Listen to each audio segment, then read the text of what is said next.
A Mesa father says that a call for help turned into a violent encounter with police. And now he's suing the city, claiming officers used excessive force and racial bias after he called 911 to report his daughter was abducted. 12 News journalist Sean Rice spoke to that man today. And Sean, why is he deciding to take legal action?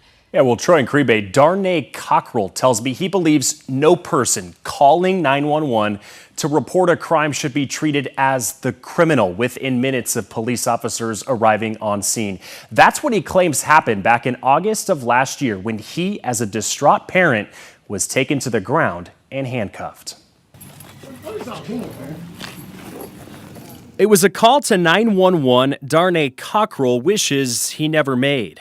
All I did was lost my job, lost my apartment, lost the way. I'm still struggling to get back on track from that day. The 52-year-old father called police to report that his 4-year-old daughter was taken by her mother, who did not have legal custody. As officers were searching for the pair, Darnay came running down the steps of his apartment complex, concerned for the safety of his daughter.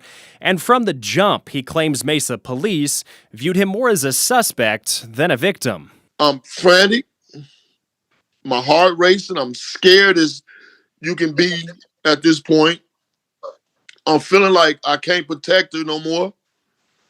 And then to have the police tell you that you being irate. He says the officers asked him to sit down on a curb. Darnay refused amidst his heightened concern over his daughter's safety. Video taken by a neighbor shows 2 officers forcibly taking him to the ground, handcuffing him. His lawsuit claims the city of Mesa did not properly train their officers on how to lower the temperature while interacting with a distraught parent. You can teach them how to shoot a gun. You can teach them how to handcuff.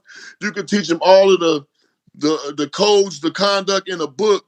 But when it comes to being a human, you can't teach that. If they was listening to me, I was not irate. I was a scared parent who wanted his kid back in his custody. Darnay Cockrell, not the first African-American man to be at the center of a controversial detainment with Mesa Police. Back in April, former Arizona Cardinals player Wesley Leasy was ordered out of his car at gunpoint, handcuffed, and questioned. He was thought to be the suspect of a recent shooting, only to be wrongfully identified by Mesa Police. Civil rights attorney Benjamin Taylor represents both men. Both of them are a big build, and instead of having cultural training, cultural sensitivity, and communication here, they could have easily communicated with Mr. Cockrell, communicated with Mr. Leasy, and this would definitely been an easier situation. And today, Mesa Police told me they do not comment on active litigation. Last year, they told us those 2 officers in the video's actions with Darnay were within policy, but they ordered that both of those officers would be retrained on specific policies. As they put it, quote, there's always room for improvement. Right now, it's unclear if that additional training has been completed. Caribe. All right, Sean, thank you for that.